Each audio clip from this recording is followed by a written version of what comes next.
Salve camaradas, tudo bem? O tema do vídeo de hoje é Por que a China deu certo? Parte 1.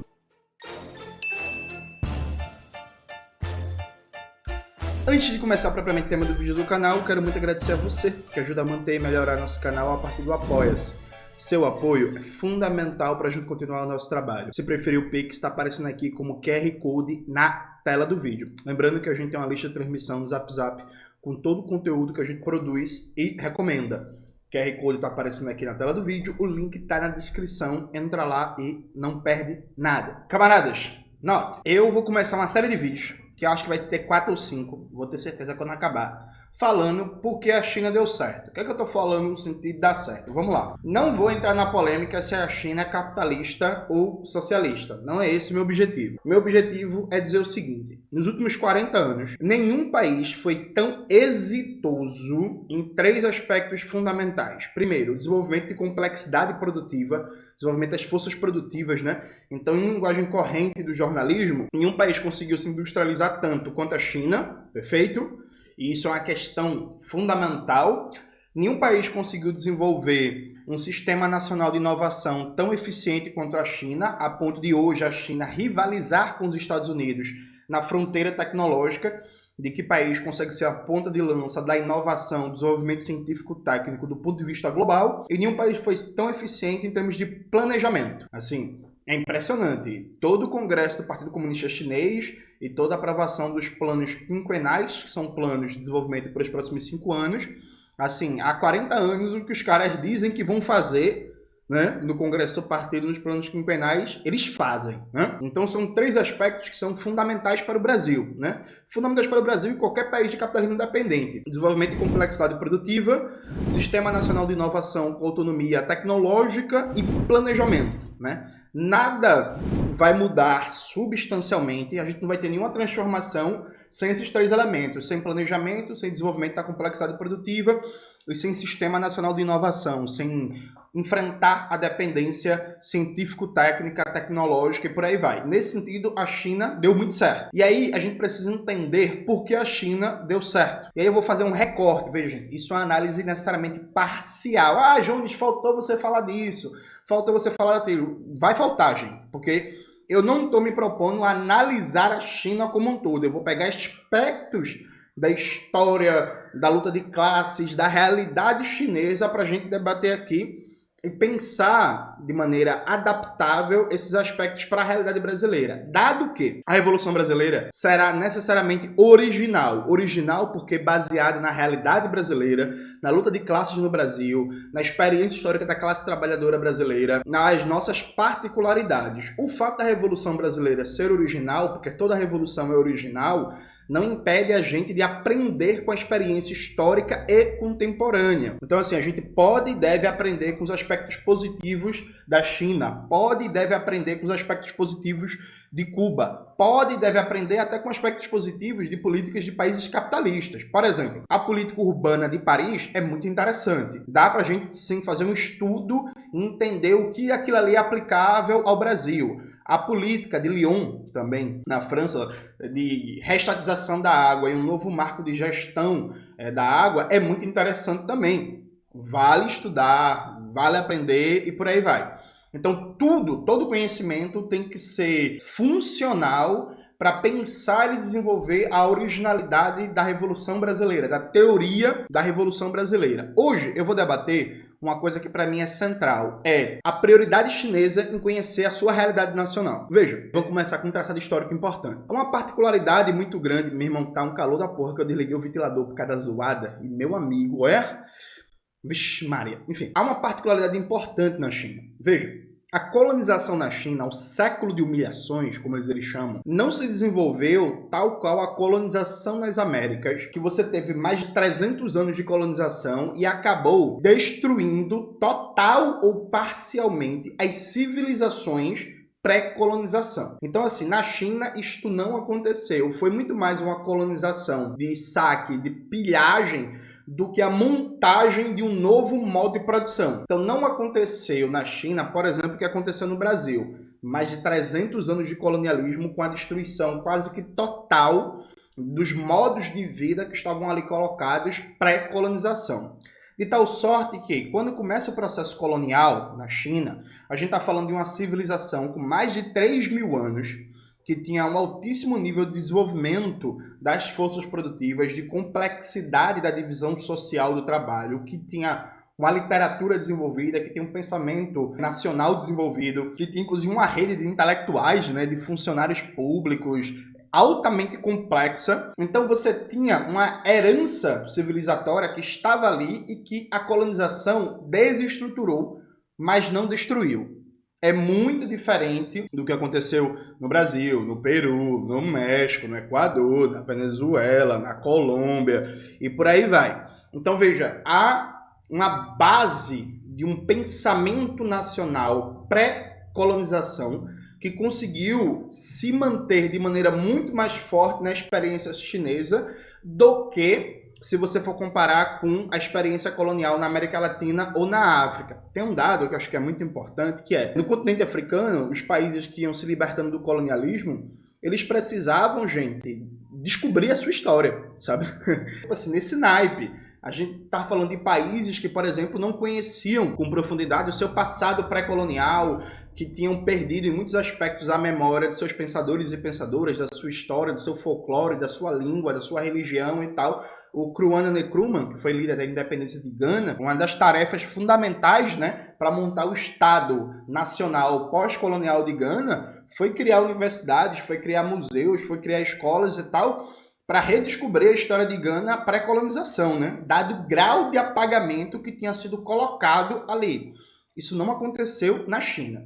De tal sorte que quando o Partido Comunista Chinês surge, ele surge num contexto que você já tem uma bagagem cultural, teórica, simbólica, imagética gigantesca. E o Partido Comunista Chinês, desde o seu início, foi pressionado a não atuar, foi pressionado pela própria realidade chinesa, a não atuar como um satélite soviético, né? Como um mero apêndice da União Soviética ou como um partido subordinado do ponto de vista da formulação, do ponto de vista da estratégia, do ponto de vista da cultura política à União Soviética. Claro que teve enfrentamentos, lutas, desafios e tal, mas a partir dos anos 30 já é possível falar de um grau de autonomia muito grande do Partido Comunista Chinês frente à formulação teórica e à cultura política, tanto do Partido Comunista da União Soviética como da Terceira Internacional. Como diz o brilhante Agustin Cueva no livro Teoria Marxista, Problemas e Categorias de Base, publicado pelo Lavra Palavra, coloca aí na tela, Maxwell, por favor. O Partido Comunista Chinês, o Partido Comunista Coreano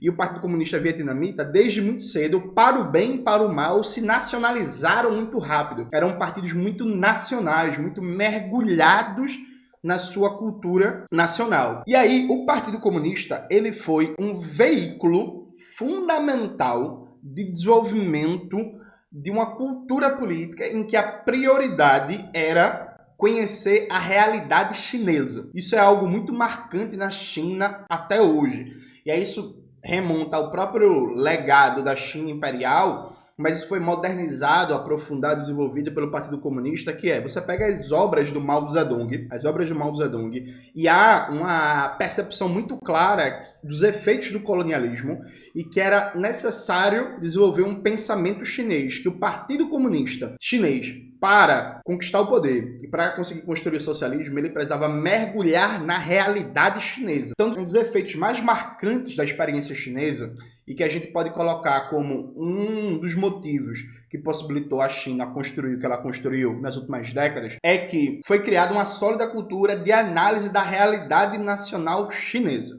E aqui, isso não significa nenhum tipo de nacionalismo metodológico tosco, isso não significa nenhum tipo de negar a contribuição de pensadores e pensadoras da Europa, dos Estados Unidos, da América Latina, da África. Pelo contrário, viu, gente? Inclusive, tem muito brasileiro que é mais lido na China do que no Brasil. É o caso, por exemplo, do Teotônio dos Santos, sabe? Pô, você chega para um acadêmico chinês, sei lá, que estuda teoria econômica, por exemplo, é muito provável que ele conheça mais a obra do Teotônio dos Santos ou a obra do Darcy Ribeiro do que você, sabe, que é brasileiro. É muito provável. Então a China não tem frescura nenhuma. Você for lá nas bibliotecas das universidades chinesas, você vai ver, velho, todo tipo de autores, mercado editorial. Isso não significa não ler. Atenção, gente. A questão é ler, estudar, assimilar com dois vetores centrais. O vetor da prática, então conhecimento vocacionado para a prática, isso é muito forte. Historicamente, na cultura chinesa, e o Partido Comunista conseguiu dar um sentido muito concreto a isso, tipo um conhecimento voltado para a praxis. Uma ideia de uma dimensão de operacionalização do conhecimento. Não é que todo conhecimento, de maneira imediata, tem que ter uma operacionalidade, mas é fundamental sempre pensar a operacionalidade do conhecimento produzido e um conhecimento voltado para a prática, uma operacionalidade do conhecimento conectado diretamente à realidade nacional. Dado que existe um sistema imperialista global, existe uma economia mundo, vários problemas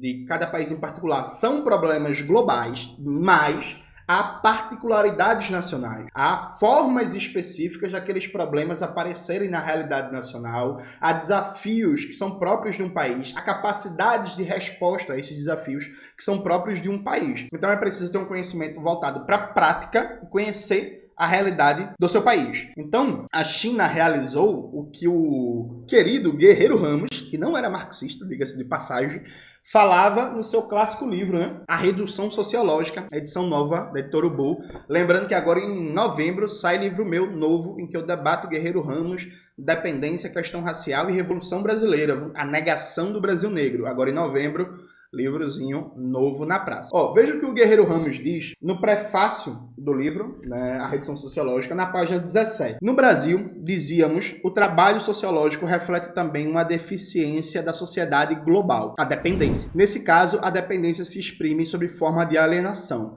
visto que habitualmente o sociólogo utiliza a produção sociológica estrangeira de modo mecânico, servil, sem se dar conta de seus pressupostos históricos originais, sacrificando seu senso crítico ao prestígio que lhe granjeava exibir ao público leigo o conhecimento de conceitos e técnicas importados. Sociologia enlatada, sociologia consular, era em grande parte o que se fazia aqui. Percebe que o problema do Guerreiro Ramos não é usar a produção sociológica estrangeira, não. É usar de maneira mecânica e servil, desconsiderando o pressuposto, o contexto histórico e sociológico de toda a produção do conhecimento. Então, eu sou, todo mundo sabe, um lossurdiano, né? Lossurdo. Gosto muito. Dito isto, eu leio o Lossurdo fazendo a pergunta, massa, frente a esse debate, a essa produção, a essa formulação, a esse conceito, a essa análise do Lossurdo, o que disso é aproveitável para pensar a particularidade, ou melhor, as particularidades da realidade brasileira. O Guerreiro Ramos defendia que era fundamental, ele falava especificamente dos sociólogos, mas isso serve para todas as ciências humanas, né?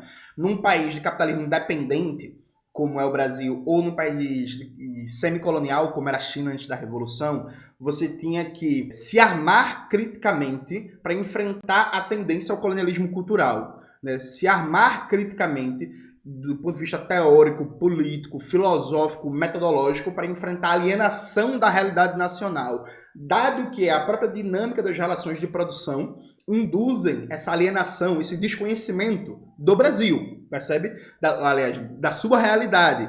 Então é preciso estar vigilante, é preciso estar atento a isso, conectando, né, uma produção teórica, uma produção científica, uma produção em busca da verdade, porque sim, gente, verdade existe, viu? Esse negócio que não existe verdade é blá blá blá pós-moderno, verdade existe. Uma produção científica que tem a preocupação em estar vocacionado com a prática de conhecer a sua realidade nacional e, claro, transformar essa realidade, porque não basta conhecer o mundo, é preciso transformá-lo, já diria nosso querido Marx, né? E aí, isso é uma constante em toda a história chinesa.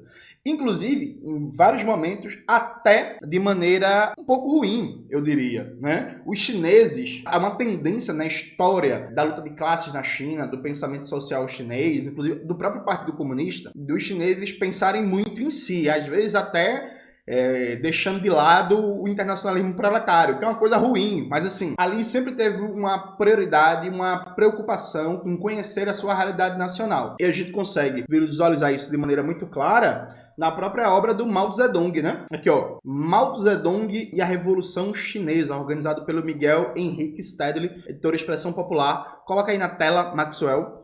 Eu quero ler uns trechos para vocês que expressam isto que eu estou falando. Vamos lá. Se liga o que Mao diz na página 94. De modo geral, entre nós, a teoria não vai par a par com a prática revolucionária, e muito menos à frente desta, como deveria ser. Ainda não elevamos a nossa prática tão rica a um justo nível teórico. Ainda não examinamos todas as questões da prática revolucionária, nem mesmo as importantes, de maneira a elevá-la ao plano teórico. Pense apenas, quantos de nós, nos domínios econômicos, políticos, militar e cultural da China, já criaram teorias dignas desse nome? Teorias que possam ser olhadas como científicas e globais, e não como esboços rudimentares. Em matéria de teoria econômica, nomeadamente, se bem que o desenvolvimento do capitalismo na China conte já há 100 anos, se partirmos da Guerra do Ópio, ainda não surgiu entre nós uma só obra verdadeiramente científica que esteja de acordo com a realidade do desenvolvimento econômico da China. No estudo das questões econômicas da China, por exemplo, acaso podemos considerar nosso nível teórico já elevado? Poderemos acaso dizer que o nosso partido já possui teóricos dignos desse nome em ciências econômicas? Seguramente que não. Lemos um grande número de obras marxistas-leninistas, mas poderá se pretender que existem entre nós teóricos? Não. Não se pode. Com efeito, o marxismo é uma teoria que Marx, Engels, Lenin e Stalin criaram na base da prática. A conclusão geral que tiraram da realidade histórica e revolucionária. Se apenas lemos as suas obras, se não avançamos no estudo da realidade, da história e da Revolução Chinesa à luz da teoria, nem fazemos qualquer esforço para pensar cuidadosamente a prática revolucionária chinesa em termos de teoria, não devemos pretensiosamente nos titular teóricos marxistas. Vocês entenderam o que o Mao falou aqui? Eu falo isso direto, aí tem algumas organizações, alguns militantes acham que é ataque, né? Que eu fico atacando as organizações, falando mal dos outros. Mas, gente, é isso, viu? Com efeito, o marxismo-leninismo é teoria que Marx, Engels, Lenin e Stalin criaram na base da prática. A conclusão geral que tiraram da realidade histórica e revolucionária. Se apenas lemos suas obras, se não avançamos no estudo da realidade da história e da Revolução Chinesa, à luz desta teoria, nem fazemos qualquer esforço para pensar cuidadosamente a prática revolucionária chinesa em termos de teoria, não devemos pretensiosamente nos intitular teóricos marxistas. Então, para o Mao, o negócio era o seguinte: você leu todos os livros de Marx, Engels, Lenin, Stalin, é isso? Leu? Massa. E aí, a tua realidade nacional, o teu país, onde tu quer fazer a revolução, tu conhece? Conhece não, tu nem é marxista. Entendeu? O Mao é até mais duro do que eu sou mais generoso. E aí, eu acho que o Mao tá certo, né? Entre eu e o Mao, eu acho que o Mao tá certo e eu tô errado. Assim, meu amigo, veja, você não conhece a sua realidade nacional? Você não tem uma teoria da revolução no seu país, no caso da gente, a Revolução Brasileira. Você não conhece o seu país em detalhes, formulação teórica, com estudo sistemático. Então você não é marxista. Mas, Jones, eu li todas as obras de Marx em alemão. Em alemão. Eu sou pica da galáxias, Amsterdorf, Crouch, Borussia Dortmund, e eu falo alemão, eu li toda a obra de Marx em alemão. Beleza. Estuda sistematicamente o Brasil, então, por mal, você nem seria marxista, entendeu? Então, assim, a questão do Mao não é ou estudar o Brasil ou estudar os clássicos. É estudar os clássicos para se apropriar do método marxista e fazer um estudo, uma formulação sistemática sobre a sua realidade, dado que você quer fazer a revolução no seu país. Então, você precisa conhecer em detalhes o seu país. Entendeu? Entendeu? Então, assim, Jones, passo a minha vida todinha lendo Lenin. Acho do caralho, foda. Mas nunca li um livro de Clóvis Moura. É um problema, viu, gente? Para dizer assim, é um problema, viu? Só para saber, sim, é um problema, né? Em outro momento do texto, meu irmão, que calor da porra, viu, galera? Meu Deus do céu. Em outro momento do texto, debatendo a relação entre teoria e prática, veja o que diz Mao Zedong. O que é conhecimento? Desde que a sociedade de classe se constituiu, o mundo registrou apenas duas espécies de conhecimento.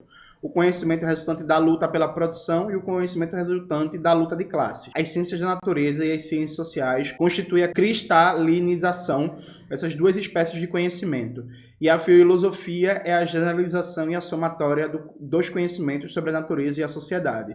Não haverá outra espécie de conhecimento, não. Agora, consideramos o caso de certos estudantes, desses que se formam em escolas totalmente desligadas da atividade prática da sociedade. O que é que se passa com eles? Uma pessoa frequenta uma dessas escolas primárias e depois uma universidade do mesmo tipo. Gradua-se e acaba sendo considerado possuidor de um cabedal de conhecimentos. Mas tudo que possui é conhecimentos livrescos. Nunca participou em qualquer atividade prática, nem aplicou aquilo que aprendeu em qualquer ramo da vida. Opa! Poderá então tal indivíduo ser olhado como intelectual acabado? Muito dificilmente, ao meu ver, uma vez que seus conhecimentos são ainda incompletos. O que é, portanto, o conhecimento relativamente completo? O conhecimento relativamente completo é adquirido em duas fases. A primeira é o conhecimento sensível e a segunda, o conhecimento racional. É o grau superior de desenvolvimento da primeira. O que representa, então, os conhecimentos adquiridos pelos estudantes nos livros, mesmo quando tais conhecimentos são verdadeiros, nem por isso deixam de ser teorias que os seus predecessores elaboraram, generalizando as experiências da luta pela produção e da luta de classes, não resultando, portanto, da experiência pessoal dos estudantes. Claro que é absolutamente necessário possuírem esses conhecimentos. É necessário, viu, gente? Mas devem ter em conta que, em certo sentido, isso não é mais do que um conhecimento unilateral, verificado por outros, não verificado por eles próprios.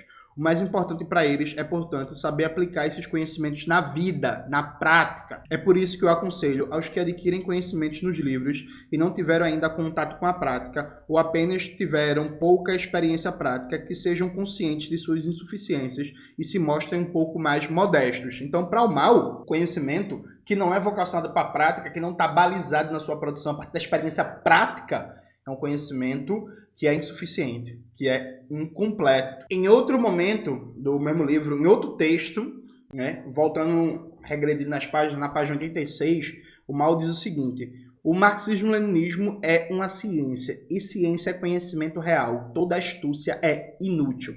Sejamos, pois, honestos. Segundo, a atitude marxista-leninista. Isso significa aplicar a teoria e o método marxista-leninista na investigação e estudo sistemático e minucioso da realidade que nos rodeia. No trabalho, não devemos fingir-nos apenas no entusiasmo, mas sim, como diz Stalin, agir combinando entusiasmo revolucionário com senso prático. Essa atitude não significa quebrar o fio da história. Não basta o simples conhecimento da Grécia Antiga. Importa também conhecer a China. Não há apenas que conhecer a história revolucionária dos países estrangeiros. Então, assim, gente, você sabe tudo da União Soviética, sabe tudo de Cuba, sabe tudo da Coreia do Norte, sabe tudo da China, do caralho.